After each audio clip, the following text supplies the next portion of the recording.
Muito bem, muito obrigado por estar aqui conosco no nosso canal e eu quero deixar uma reflexão para você com base no texto que se encontra em Romanos capítulo 5, do versículo 1 ao 5, que diz assim: Justificados, pois, mediante a fé, Romanos 5, do 1 ao 5, hein? Justificados, pois, mediante a fé, temos paz com Deus por meio de nosso Senhor Jesus Cristo, por intermédio de quem obtivemos igualmente acesso pela fé a esta graça na qual estamos firmes, e gloriamo-nos na esperança da glória de Deus, e não somente isto, mas também nos gloriamos nas próprias tribulações, sabendo que a tribulação produz perseverança, e a perseverança experiência, e a experiência esperança. Ora, a esperança não confunde, porque o amor de Deus é derramado em nosso coração pelo Espírito Santo que nos foi dado. Paulo faz aí deixa para nós esse texto, né? Impressionante. Eu fiquei fixo estudando, analisando essa pequena passagem de Romanos 5 ao 5, e isso para mim tem grande sentido. E eu, analisando esse texto, eu vi que Paulo ele trata aqui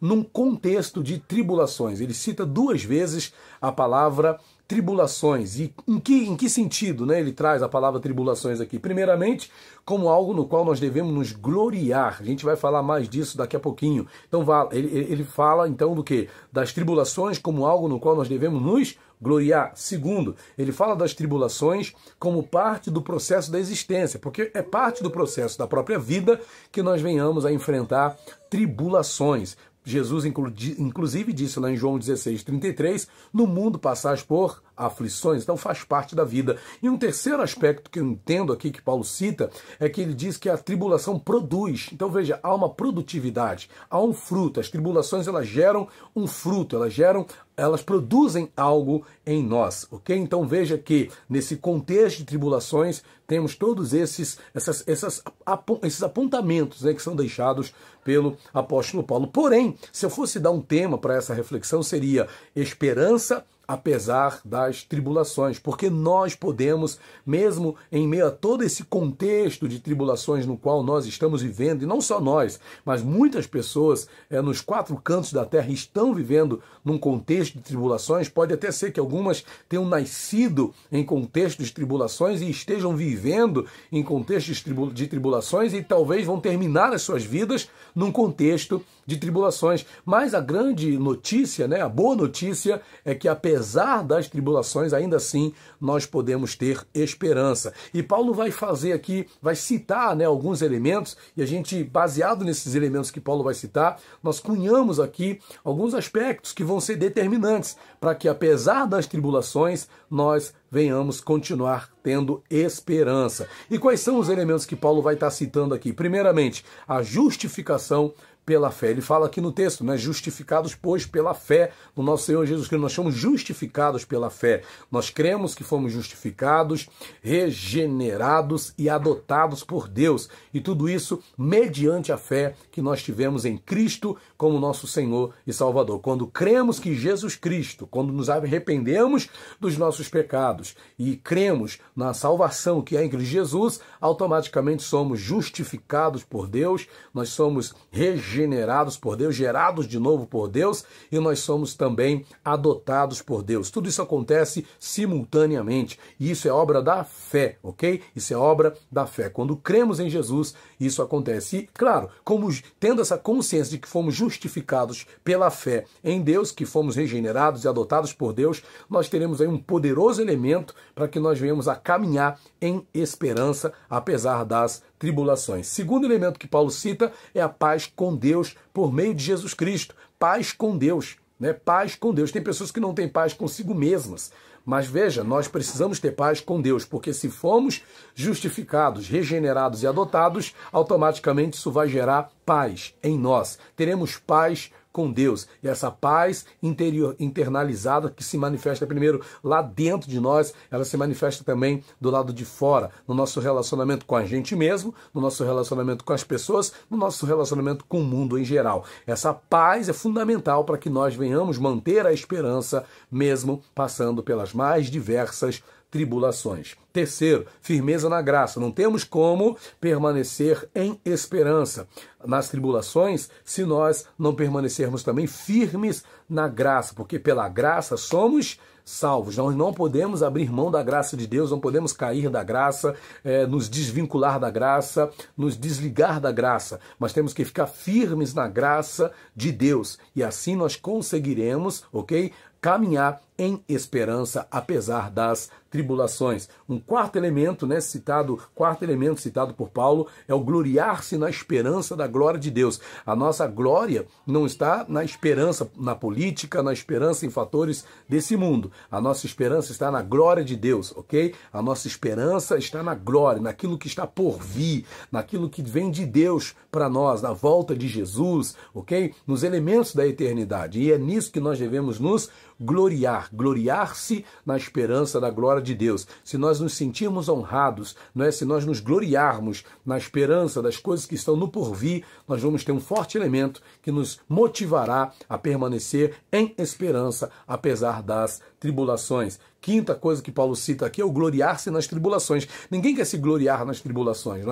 Nós queremos nos gloriar e nos sentir honrados nos momentos de deleite, de prazer, de prosperidade, de satisfação, de abundância. Mas gloriar-se nas tribulações, quem vai querer? Mas Paulo cita aqui como algo fundamental, que nós devemos nos gloriar nas tribulações. E nos gloriar, nos sentirmos honrados também nas tribulações, vai ser um agente poderoso para que nós venhamos a caminhar em esperança, apesar das tribulações. Uma sexta questão é a compreensão do propósito das tribulações. As tribulações têm um propósito. Eu citei aqui ainda há pouco que as tribulações, elas produzem algo, elas geram algo. As tribulações frutificam, ok? As tribulações trazem algo benéfico para a nossa vida. Então nós temos também que compreender que há propósito nas tribulações. E quando nós compreendemos que há propósito nas tribulações, nós caminhamos, nós prosseguimos em esperança, apesar das tribulações. Um sétimo ponto é a importância da perseverança. Precisamos perseverar, ok? Perseverar na oração, perseverar na fé, perseverar na doutrina, perseverar na congregação, perseverar na comunhão com Deus, na comunhão com os irmãos. Precisamos perseverar nesses elementos e essa perseverança vai ser fundamental, vai ser crucial para que a gente permaneça na esperança, apesar das tribulações. Uma oitava coisa é a importância do amadurecimento, ok? A gente precisa entender que as tribulações, elas têm também um propósito de nos amadurecer, ok? De nos tornar pessoas mais experientes na fé, de nos tornar pessoas mais experientes na relação com Deus, na comunhão com Deus, ok? Nós precisamos dessa maturidade. E a gente permitir que essa maturidade se desenvolva, que esse amadurecimento venha, que essa experiência venha, isso vai nos conduzir a ter esperança mesmo diante das piores tribulações, ok? O amadurecimento vai nos conduzir a essa experiência que vai nos conduzir, que vai nos manter, ok? Firmes mesmo diante das tribulações, ok? Esse amadurecimento vai gerar esperança que vai nos manter firmes nas tribulações. Uma nona questão que Paulo cita é importante de a gente prosseguir com a esperança que não pode ser frustrada. Veja, Paulo está destacando aqui a esperança que não confunde, a esperança que não ilude, a esperança que não engana. Muitas pessoas estão frustradas e decepcionadas porque estão colocando a esperança em elementos que não vão conduzi-las a nada. Estão colocando a esperança em elementos que não farão com que elas vençam, que não farão com que elas vivam o que Deus tem para as suas vidas. Mas se você realmente quer viver o que Deus tem para você, permaneça na esperança que não frustra, que é em Deus. Muita gente está vivendo aquilo que Provérbios diz, né? Que o coração, muitas vezes, a esperança, muitas vezes adiada, enfraquece o coração. Quando você coloca a tua esperança em fatores que não são em Deus, né? Que não são de Deus e que se frustram, você fica frustrado. A esperança que não se concretiza, ela te frustra e você desanima, e você desiste e você para. Mas a esperança em Deus não confunde, a esperança em Deus não engana, ok? E o último elemento é o derramar do amor de Deus pelo Espírito Santo que nos foi dado. Deus derrama o seu amor nos nossos corações. E esse derramar é para nos fazer compreender que, independente das tribulações, o Senhor nos ama. Deus te ama. Não é porque você está passando por um momento de tribulação, por um momento de dificuldade, que você foi abandonado, que Deus te esqueceu de você, que Deus não te ama. Não. O Espírito Santo derramado em nós nos convence de que nós continuamos sendo amados por Deus, mesmo passando pelas piores tribulações dessa vida, ok? As tribulações não anulam o amor de Deus pela minha vida, as tribulações não anulam o amor de Deus pela sua vida, as tribulações não anulam o amor de Deus pela humanidade. Ele continua nos amando, ok? E essa convicção quem pode nos dar é o Espírito Santo. E essa compreensão, é claro, vai ser fundamental para que a gente prossiga em esperança, mesmo diante das piores tribulações. Deus abençoe a sua vida. Até o próximo vídeo. Não esquece de curtir, não esquece de se inscrever no nosso canal. Deus te abençoe. Até o próximo vídeo, se Deus quiser. Repete comigo. Esperança. De novo. Esperança. Apesar das tribulações. Jesus conquistou para nós o direito à esperança. E nós temos que ter esperança apesar das tribulações. Romanos capítulo 5, do 1 ao 5 diz assim: portanto, havendo sido justificados pela fé, temos paz com Deus, por meio do nosso Senhor Jesus Cristo, por intermédio de quem obtivemos pleno acesso pela fé a esta graça, na qual agora estamos firmados e nos gloriamos na confiança plena da glória de Deus. Mas não somente isso, como também nos gloriamos nas tribulações, porque aprendemos que a tribulação produz perseverança. A perseverança produz um caráter aprovado ou experiência. E o caráter aprovado ou experiência produz confiança. E a confiança ou esperança não nos decepciona, porque Deus derramou o seu amor em nossos corações por meio do Espírito Santo que nos foi dado, ou que Ele mesmo nos outorgou. Quem que crê nesta palavra, diga glória a Deus.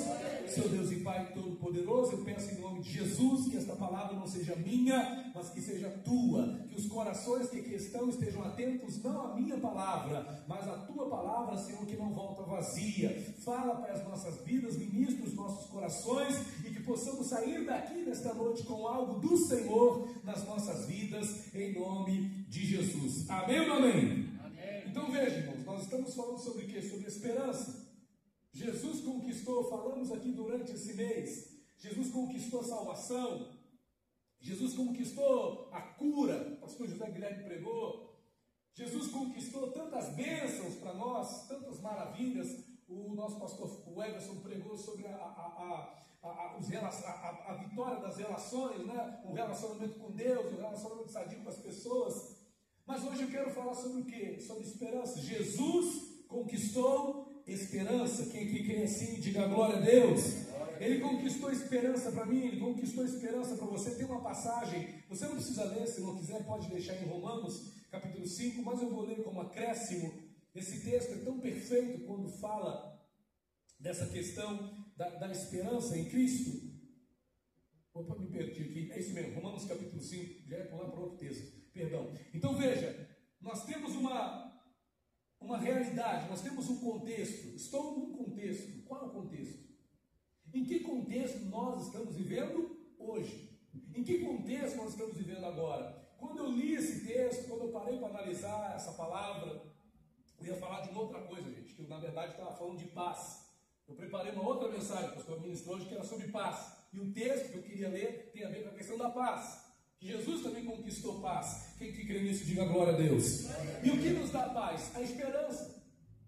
Então tem uma coisa ligada com a outra. Eu ia falar mais sobre paz, mas me voltei para a esperança. Mas veja, quando eu leio esse texto de Romanos capítulo 5, do versículo 1 ao 5, eu entendo que há aqui um contexto. E qual é o contexto? Tem uma palavrinha que Paulo vai citar duas vezes aqui. Tribulações. Você pode repetir comigo? Tribulações. Então nós vemos no versículo de número 3 assim: mas não somente isso, como também nos gloriamos nas tribulações. Aí no versículo de número 3 diz ainda: porque aprendemos que há tribulação. Então veja que duas vezes as palavras tribulação são citadas. Duas vezes aparece essa palavra, primeiramente como algo nós devemos nos gloriar, e em segundo lugar, como parte do processo. O pastor José Guilherme abriu aqui agora o culto falando sobre processo. Há um processo, nós estamos num processo, e esse processo tem nele o quê? Tribulações, angústias, adversidades, aflições. Jesus disse naquele texto tão famoso de João 16:33, no mundo passais por aflições. Então faz parte do processo, faz parte da caminhada. Não estou falando aqui nada novo. Faz parte da nossa vida com Deus, desse processo de existência na presença de Deus. E não só na presença de Deus, porque estando na presença de Deus ou não, nós vamos estar num contexto de tribulações, nós vamos estar num contexto de lutas, nós vamos estar num contexto de adversidades, nós vamos estar num contexto de angústias, nós vamos estar num contexto de sofrimentos diversos. Alguém diz que nós nascemos para sofrer. Onde eu estava vendo um estudo que falava das crises que nós estamos sujeitos a passar ao longo da vida. Tem a crise da adolescência, tem a crise da meia-idade, tem a crise da terceira idade, tudo é crise.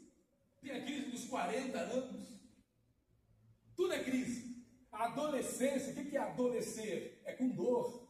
A palavra adolescência tem a ver com dor. É uma fase de dores, não é? É uma fase de descobertas, é uma fase onde a pessoa entra em muitos conflitos, o adolescente tem muitos conflitos. Então veja, querendo ou não, a nossa vida é marcada por uma certa dose de sofrimento. Eu falei brincando para alguém que a gente já nasce sofrendo, né? Porque qual é a primeira coisa que o bebê faz quando ele chora? Você, pá! Se bem que hoje parece que não dá mais o tapinha, né? Parece que foi proibido o tapinha.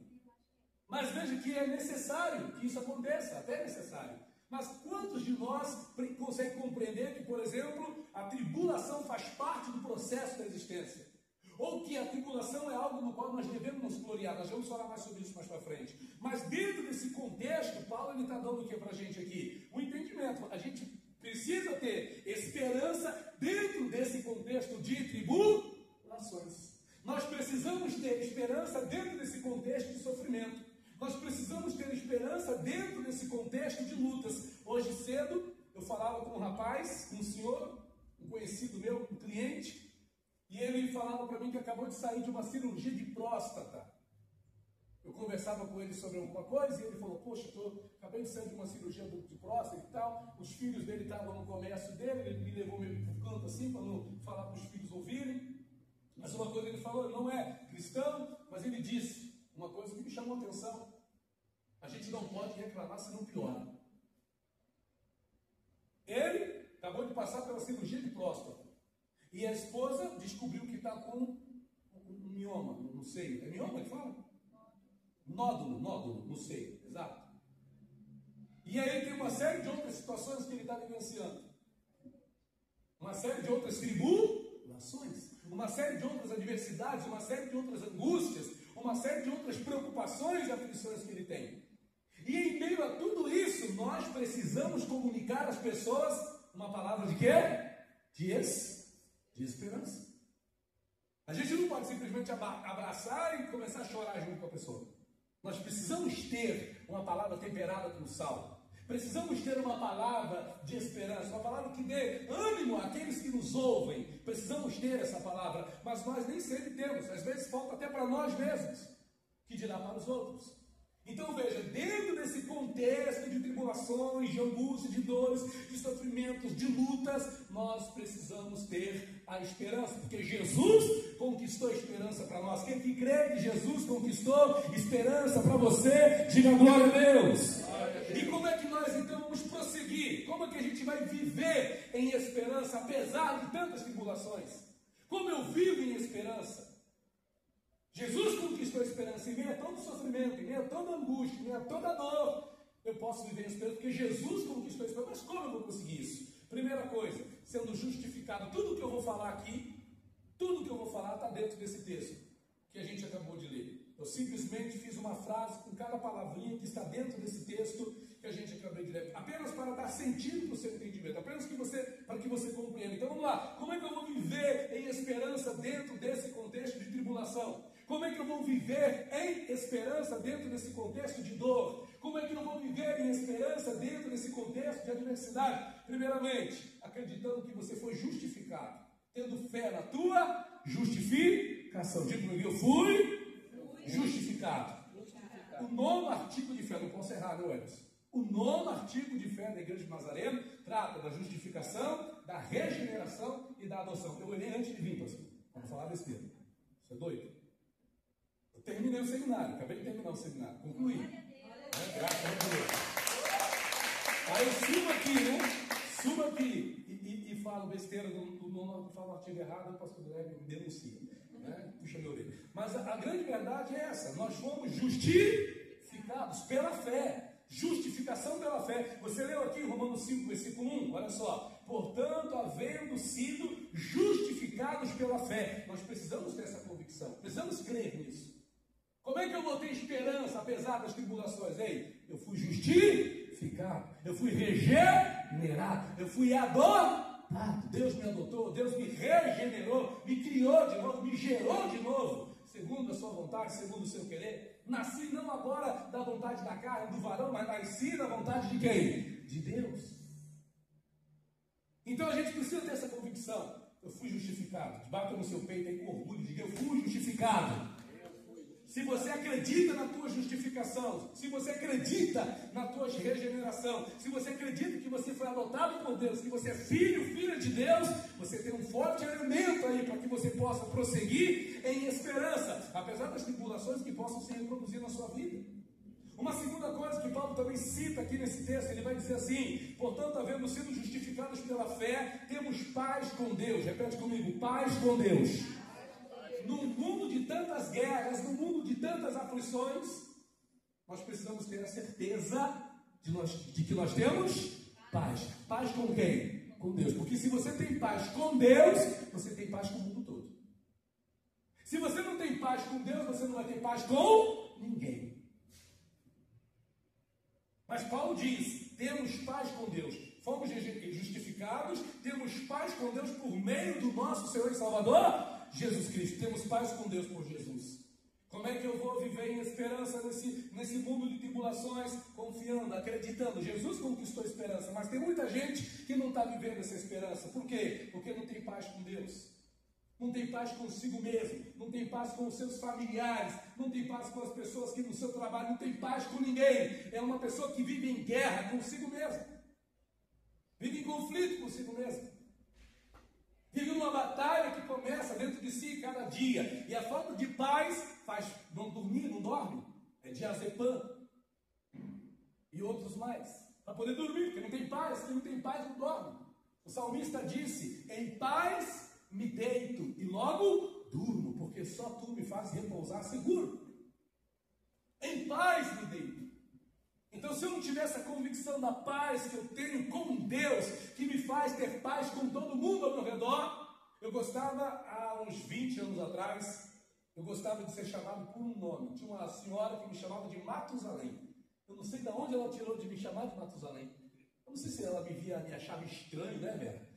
Não sei se ela me achava esquisito, mas ela me chamava de Matusalém. E aí eu fui pesquisar, sempre fui de estudar, de querer saber das coisas. O que é Matusalém? O que significa isso? Mato, homem. Salém, paz. Significa homem de paz. E como isso fez sentido na minha vida? Tem gente que diz o quê? Qual é a frase? Eu dou uma boiada para não entrar e não sei o quê para não sair. Como é que é a frase? Aí, eu dou uma boiada para não entrar. Para ter paz. A gente paga mais caro para entrar numa guerra do que para sair dela. É melhor você pagar mais caro para não entrar. Então tenha paz com quem? Com Deus, tenha paz consigo mesmo. Quer seguir em esperança nesse contexto de tribulações no meio do qual nós estamos vivendo? Tenha paz com Deus, tenha convicção da sua paz com Deus. Reclame para si: meu Deus, eu quero ter paz, eu estou em dia contigo, o Senhor me adotou, eu fui regenerado, justificado, então eu tenho paz. Paulo tinha paz, apesar das tribulações.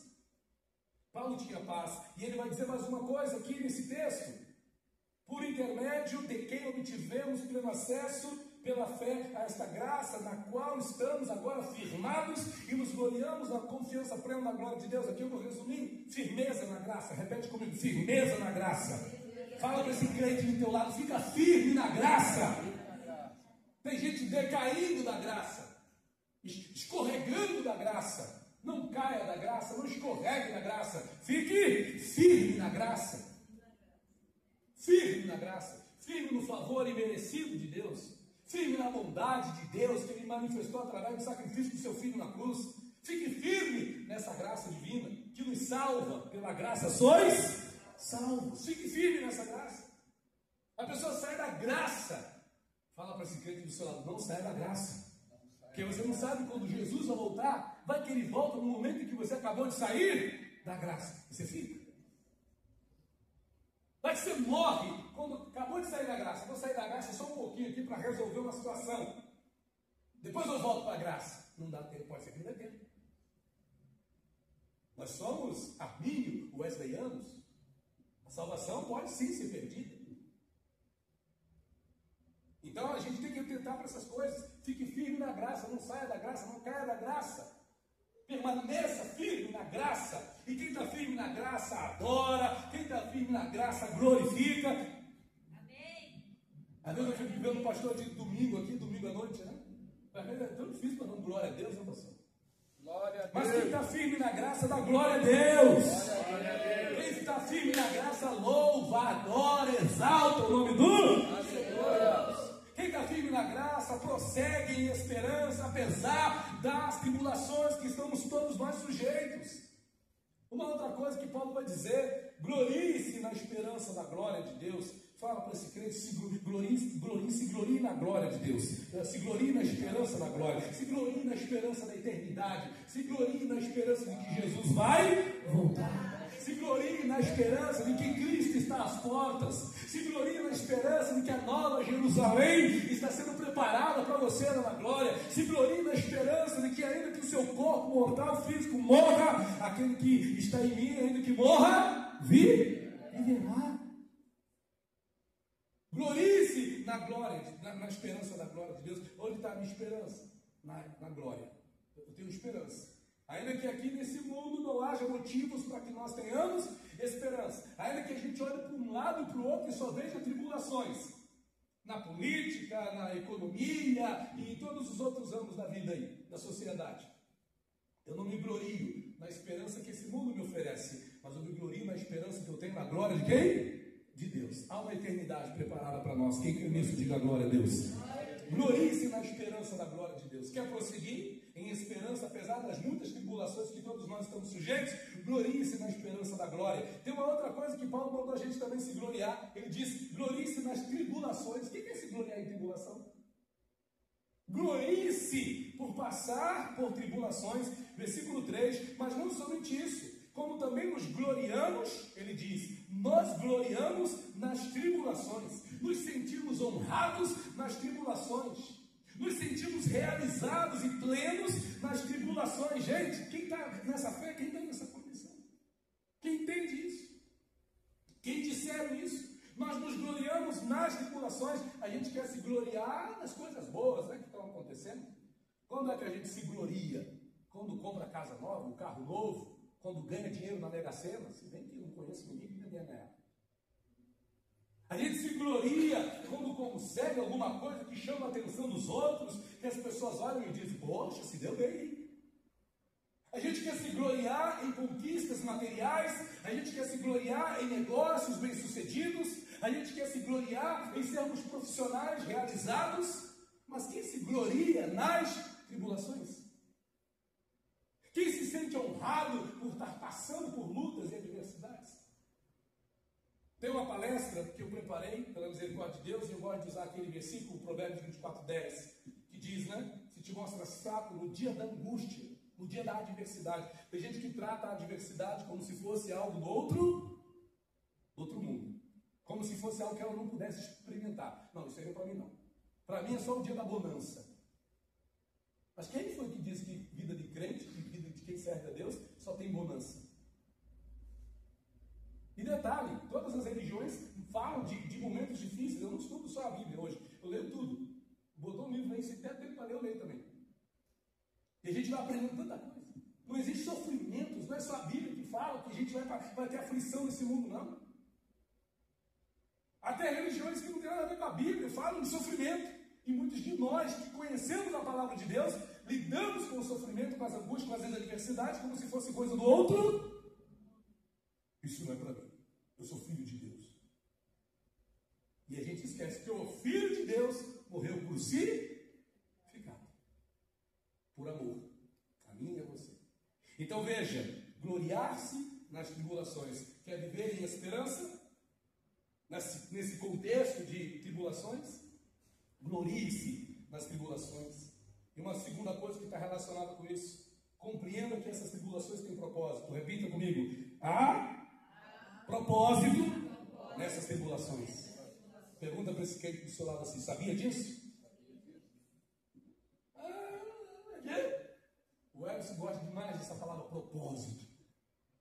Eu fiquei 3 semanas estudando propósito, só tanto que ele ficou falando de propósito. Por que esse cara falou tanto de propósito? Propósito, propósito. Deus não une pessoas, Deus une propósitos. Então veja, compreenda que tribulações fazem parte do propósito. Me lembro de José. José, quando ele passou por todo aquele processo de tribulações, foi vendido pelos irmãos, chegou escravo na casa de Potifar, viveu todo aquele processo, ficou preso 2 anos, esquecido, lá na prisão. E quando ele se apresenta diante dos irmãos, em Gênesis 45, ele fala para os irmãos: não fiquem tristes por tudo que me aconteceu, porque foi para a preservação da vida que tudo isso me sobreveio. Olha a compreensão que ele teve. Olha a compreensão do propósito que havia em todas aquelas tribulações, que nós nem sempre temos. Há um propósito nisso. Se há tribulação, há um propósito. Deus está por trás desse negócio. Há um propósito nesse negócio. E o propósito de Deus é sempre bom, perfeito e agradável, ainda que não pareça. Ainda que a gente não veja assim. Mas se a gente quer prosseguir em esperança, nesse contexto de tribulações, eu vou repetir isso 10.000 vezes. Compreenda que há um propósito nas tuas tribulações. No versículo de número 3, no finalzinho, diz assim: porque aprendemos que a tribulação produz perseverança. Repete comigo, perseverança. Não sei quantas vezes eu vou dizer isso, mas eu me lembro de uma vez que o pastor José Guilherme Estoduto me disse: pastor Rafael, você precisa perseverar. Perseverança. Perseverança. É uma constância, uma permanência naquele estado, naquela condição, até alcançar aquilo que está proposto. Até alcançar aquilo que está no seu coração. Persevera. Insiste, não desanima, continua, avança, vai em frente. Está de acordo com o propósito de Deus? Persevera nisso. A gente só vai conseguir ter esperança nas tribulações se a gente for perseverante. Se a gente desanimar, na verdade, esse desânimo, essa desistência, já vai ser também um sinal de desesperança. Que deixou de esperar, deixou de acreditar. Então perseverar é fundamental e faz parte do propósito, né? Produtivo. Segundo Paulo vai estabelecer aqui, ele vai fazer um jogo de palavras, ele vai dizer: tribulação produz. Tem gente que acha que tribulação não produz nada, mas Paulo está dizendo: tribulação produz. Tribulação produz. Produz. Tribulação produz algo útil. Tribulação produz algo favorável. Tribulação produz algo bom. E o que Paulo diz que a tribulação produz? Produz perseverança. Tem gente que acha que tribulação produz desânimo. Tem gente que acha que tribulação produz tristeza. Tem gente que acha que tribulação produz desistência. Mas Paulo está dizendo, pelo Espírito Santo, tribulação produz perseverança. E a perseverança produz, aqui eu gosto dessa palavra, ele diz um caráter aprovado, mas na maior parte das traduções diz experiência. Só que experiência aqui não está relacionado a algo que a gente, no sentido, tem 2 sentidos, né? Experiência aqui está mais focado no sentido de maturidade. Aquele ali tem experiência, conhecimento, sabe lidar com a situação. Como ele disse lá em Filipenses, né? Sei passar por todas as coisas, sei passar assim, sei passar assim. Ou seja, ele tem experiência, tem maturidade para lidar com aquela situação. É o que Paulo está dizendo aqui. Eu tenho essa maturidade. E ele diz: a perseverança produz esse caráter aprovado, e caráter aprovado num contexto de tribulações. Caráter aprovado num contexto de lutas, caráter aprovado num contexto de desafios, caráter aprovado num contexto de aflições. E esse caráter aprovado também produz algo. Produz o quê? Produz confiança ou esperança, como algumas traduções traz. Veja, produz esperança ou produz confiança. Aqui nós temos os 2 sentidos e os 2 são bacanas. A experiência produz esperança. mas o coração aprovado produz confiança. São duas frases que parecem diferentes, mas tem um sentido bacana para nós. Ele diz aqui, né? Vamos lá, caráter aprovado produz confiança. Se a pessoa tem maturidade, ela vai ter também o quê? Confiança, porque a maturidade dela está vinculada com o que ela está vivendo com quem? Com Deus. Isso gera essa confiança.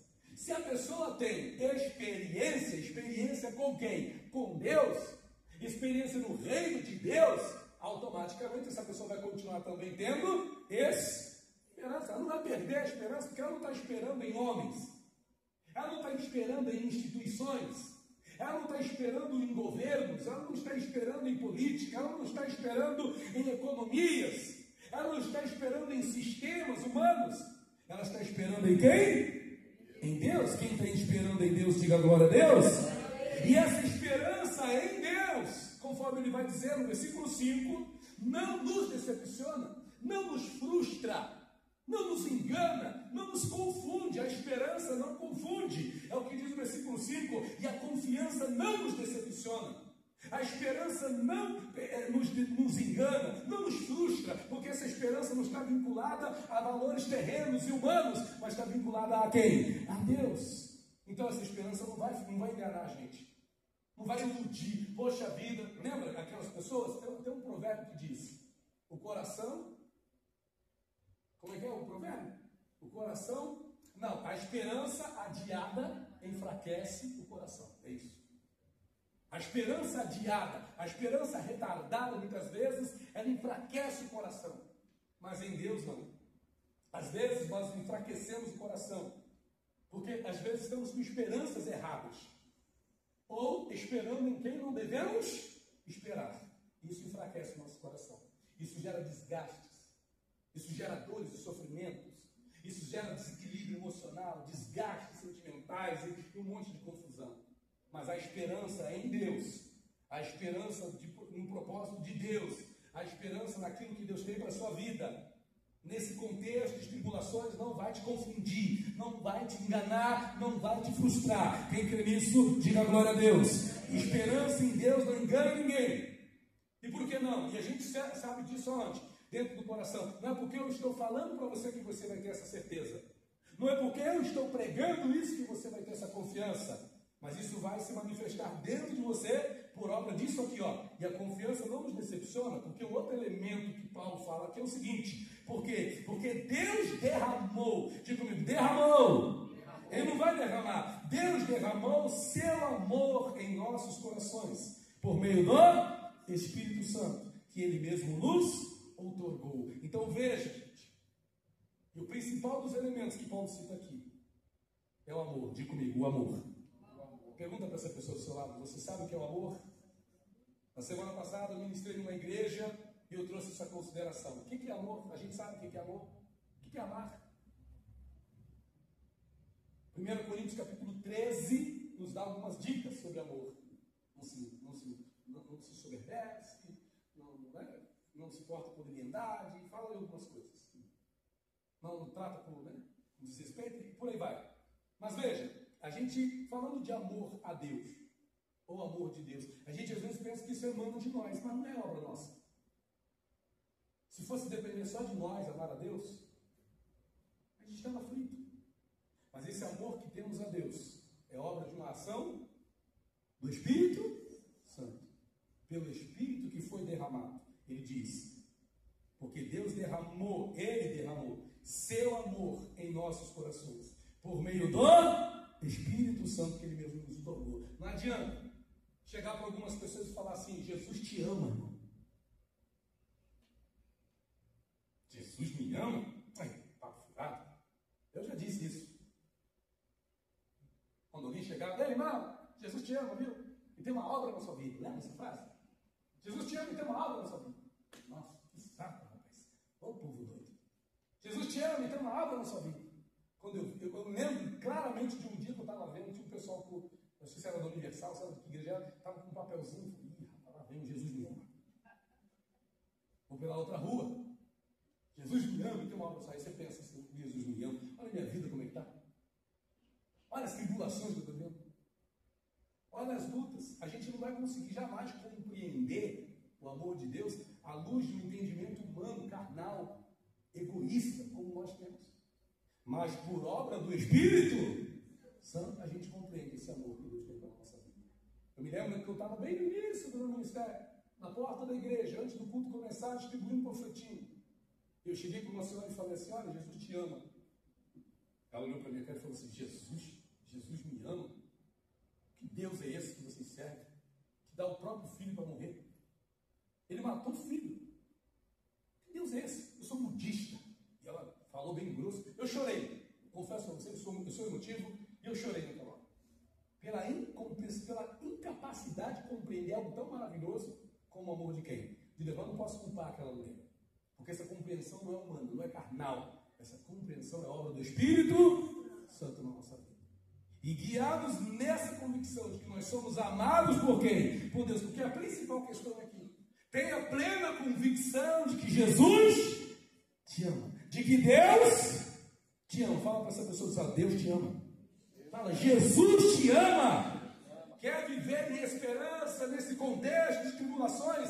Nunca duvide do amor de Deus pela sua vida. Nunca duvide do amor de Deus por você. Quem está disposto a viver em esperança, mesmo nesses contextos de lutas e adversidades e tribulações nessa vida, diga glória a Deus. Então vamos aplaudir o Senhor Jesus Cristo, em nome de Jesus. Se coloque de pé no seu lugar. Feche os teus olhos. Coloca a mão no seu